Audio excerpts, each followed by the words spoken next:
Hi, I'm Alan and this is Daddy. We're here in Lancaster, Pennsylvania. This is Wheatland, the home of our 15th American president, James Buchanan.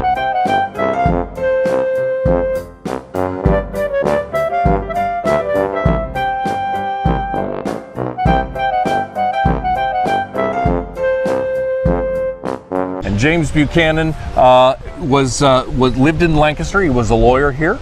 And there was another famous politician from the 19th century from the same time who also lived here in Lancaster. His name was Thaddeus Stevens.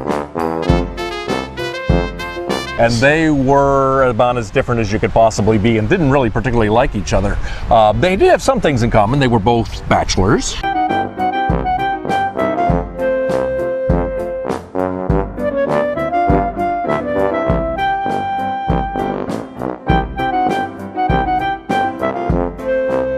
They both went to the same church. Both went to the same church, and of course they were both in similar professions anyway. Yeah.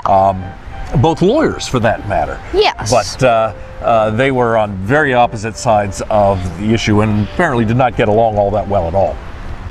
First, let's say about James Buchanan. He was elected around the time that the South was threatening to secede from the United States. He was elected because he was widely considered viewpoint neutral on the slavery issue.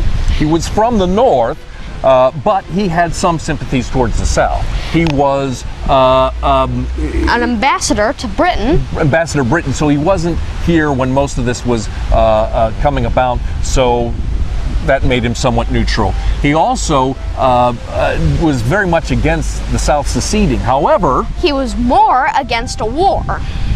And so it seems that James Buchanan was a very nice man, an intelligent man, certainly a qualified man to be president. On the other hand, the United States needed someone who would act, not a nice guy. This was not the time for compromise. This was a time for action. A great example of how James Buchanan was ineffective was his policy towards the forts in the South. He wanted to fortify all of the forts in the South to keep them from seceding. However, he made a deal with the governor of South Carolina to not fortify Fort Sumter. However, he didn't tell the War Department this, and they fortified it anyway. Well, and then this upset the people in the South, and so then Buchanan panicked, and he felt like he better send more troops and more supplies to Fort Sumter, so he sends them down there on a ship. That only made the Southerners more angry. And so at that point, he decided he's going to recall the ship from the fort. That made the Northerners angry.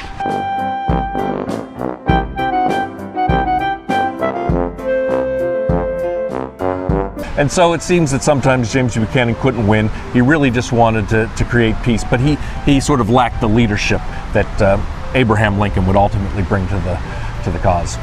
James Buchanan is considered one of the worst presidents of the United States by most people, and maybe that's a little bit unfair because you have to take into account the times. This was the country was on the brink of war through no fault of his, and he had to manage it. And in truth, he did manage to keep the country together all the way through his administration, and it was in fact under Lincoln's administration that we fell into civil war.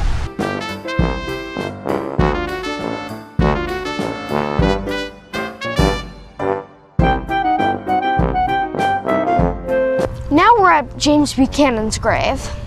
It's a nice grave. We're not really graveyard people very much. It's quiet, it's pleasant here, it's nice, it's well maintained. Yeah. If you're nice place. You like graves? Here. Yep, those oak leaves up there are actually meant to symbolize his strength and endurance.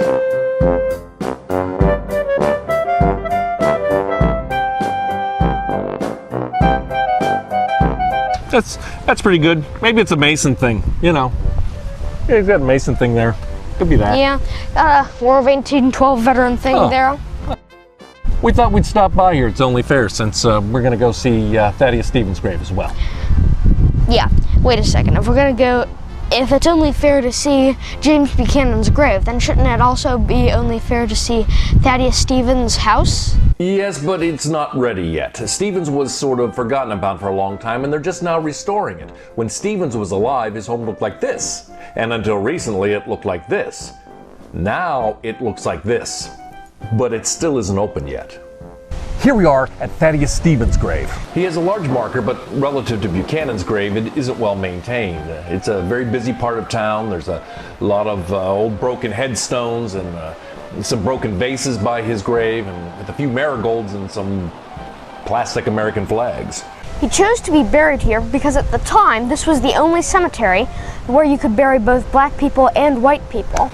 The epitaph on his grave reads, "I repose in this quiet and secluded spot, not from any natural preference for solitude, but finding other cemeteries limited as to race by charter rules. I have chosen this that I might illustrate in my death the principles which I advocated through a long life, equality of man before the Creator." And this was very important to him. When Thaddeus Stevens died, there were thousands of black people that attended his funeral, as well as white people, because they felt so strongly about it. He was a remarkable man. He was what they called a radical Republican. And he was the guy who came up with the idea of emancipation, because he believed that if the slaves were freed in the South, that would put an end to the strife and there would be no war if they just simply stopped working for their slave owners.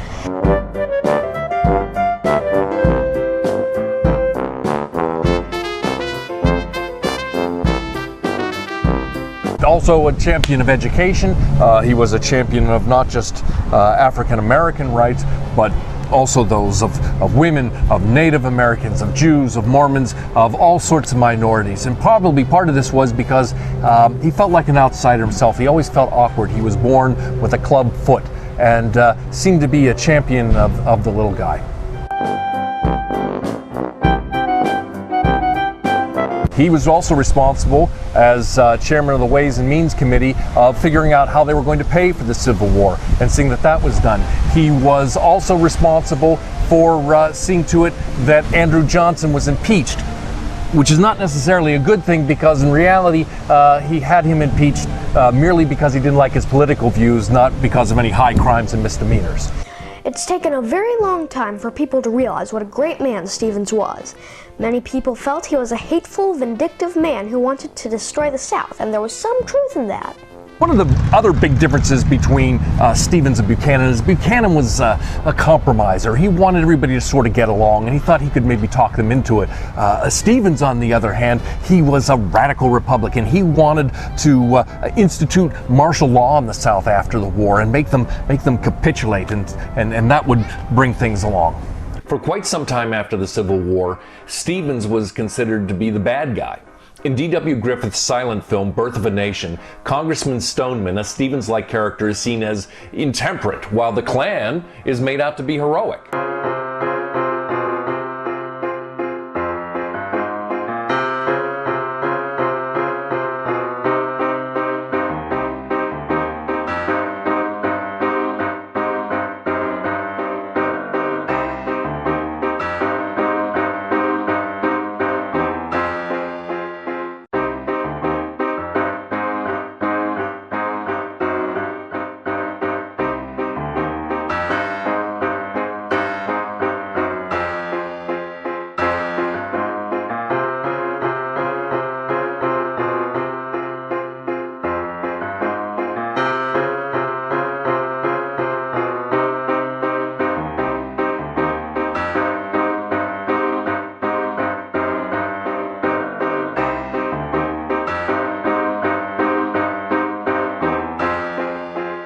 Even in 1944, Lionel Barrymore plays Stevens as a vengeful man, certain that war will break out again if the Southern whites aren't subject to comprehensive retribution.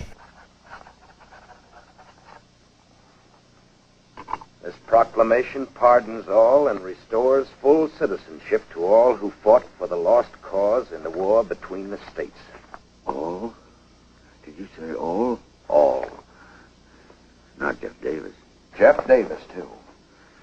Lee? Oh, yes, Lee as well. Well, you're right. You have the power. Congress can't stop you. Now every rebel snake in the South will crawl out of its hidden den into the daylight. Johnson, what you've just done tonight, and what you plan to do, the new Civil War. You honestly believe that, don't you? You know I do. I haven't long to live. Just kept alive for the day of retribution and justice, so I could die happy knowing I'd bequeathed the country peace. Soon, Tommy Lee Jones will play Thaddeus Stevens in a new Steven Spielberg film, A Team of Rivals. So it turns out that, Buchanan wasn't maybe as bad as it seems, and maybe in some ways Stevens was better than he's been reported to be, or well, it's hard to say. There's a lot of blame to go around. When it comes to the Civil War, I guess you could say that Buchanan started it, maybe, or something. Lincoln started it. No, well, I mean not Lincoln, but Pierce started it, maybe. He started it. Grant started it. No, McClellan started it, or Lee started it. No, you started it, man. It's your fault. You started it. Civil War is your fault, man. No, you started it. You started it.